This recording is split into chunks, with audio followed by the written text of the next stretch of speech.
ನೀವು ನೋಡ್ತಾ ಇದ್ರ ಆರ್ ಮ್ಯಾಕ್ಸ್ ಕನ್ನಡ, ನನ್ ಸೀಮಾ ಬಂಗಾರಪ್ಪ. ದೇವನಹಳ್ಳಿ ಬಳಿ ಇರುವಂತಹ ತೈಲಗೆರೆ ಗ್ರಾಮದ ರೈತರ ಮೇಲೆ ಕ್ರಷ್ ಮಾಲೀಕರ ದಬ್ಬಾಳಿಕೆ ಆರೋಪ ಕೇಳಿಬಂದಿದೆ. ಭೂಮಿ ಮತ್ತು ಪರಿಸರ ಹಾಳಾಗ್ತಾ ಇದೆ ಅನ್ನುವಂತಹ ಕಾರಣಕ್ಕೆ ಪ್ರಶ್ನಿಸಿದಂತಹ ರೈತರ ಲಕ್ಷಾಂತರ ರೂಪಾಯಿ ಬೆಲೆ ಬಾಳುವ ಕಾರುಗಳಿಗೆ ಬೆಂಕಿ ಹಚ್ಚಿದ್ದಾರೆ ಎನ್ನಲಾಗ್ತಾ ಇದೆ.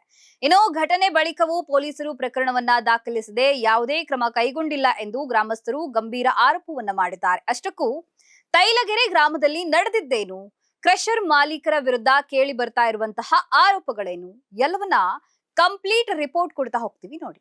ದೇವನಹಳ್ಳಿ ತಾಲೂಕಿನ ತೈಲಗೆರೆ ಗ್ರಾಮದಲ್ಲಿ ಕ್ರಷರ್ ಮಾಲೀಕರ ವಿರುದ್ಧ ಗಂಭೀರ ಆರೋಪ ಕೇಳಿ ಬಂದಿದೆ.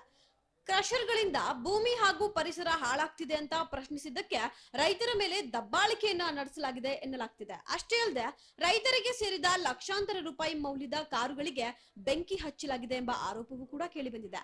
ಕ್ರಷರ್ಗಳ ಕಾರ್ಯಾಚರಣೆಯಿಂದ ಗ್ರಾಮದ ಸುತ್ತಮುತ್ತ ಧೂಳು, ಶಬ್ದ ಹಾಗೂ ಪರಿಸರ ಮಾಲಿನ್ಯ ಹೆಚ್ಚಾಗ್ತಾ ಇದೆ ಅಂತ ರೈತರು ಹಾಗೂ ಗ್ರಾಮಸ್ಥರು ಆರೋಪಿಸಿದ್ದಾರೆ.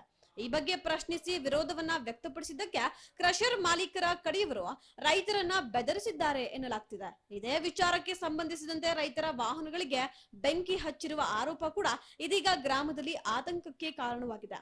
ಇನ್ನು ಘಟನೆ ನಡೆದ ಬಳಿಕ ಪೊಲೀಸರಿಗೆ ಮಾಹಿತಿಯನ್ನ ನೀಡಿದ್ರೂ ಕೂಡ ಪ್ರಕರಣ ದಾಖಲಿಸಿ ಸೂಕ್ತ ಕ್ರಮವನ್ನ ಕೈಗೊಂಡಿಲ್ಲ ಅಂತ ಗ್ರಾಮಸ್ಥರು ಗಂಭೀರ ಆರೋಪವನ್ನ ಮಾಡಿದ್ದಾರೆ. ರೈತರ ಮೇಲೆ ದಬ್ಬಾಳಿಕೆ ನಡೆಸ್ತಾ ಇರುವವರ ವಿರುದ್ಧ ಕಾನೂನು ಕ್ರಮವನ್ನ ಕೈಗೊಂಡು ಕ್ರಷರ್ಗಳಿಂದ ಉಂಟಾಗ್ತಿರುವಂತಹ ಪರಿಸರ ಸಮಸ್ಯೆಗೆ ಶಾಶ್ವತ ಪರಿಹಾರವನ್ನ ನೀಡಬೇಕು ಅನ್ನೋದು ಗ್ರಾಮಸ್ಥರ ಆಗ್ರಹವಾಗಿದೆ. ಸದ್ಯ ತೈಲಗೆರೆ ಗ್ರಾಮದಲ್ಲಿ ಕೇಳಿ ಬರ್ತಾ ಇರುವಂತಹ ಈ ಒಂದು ಆರೋಪಗಳ ಬಗ್ಗೆ ಅಧಿಕಾರಿಗಳು ಹಾಗೂ ಪೊಲೀಸರು ಯಾವ ಕ್ರಮವನ್ನ ಕೈಗೊಳ್ತಾರೆ ಅನ್ನೋದನ್ನ ಕಾದು ನೋಡಬೇಕಾಗಿದೆ.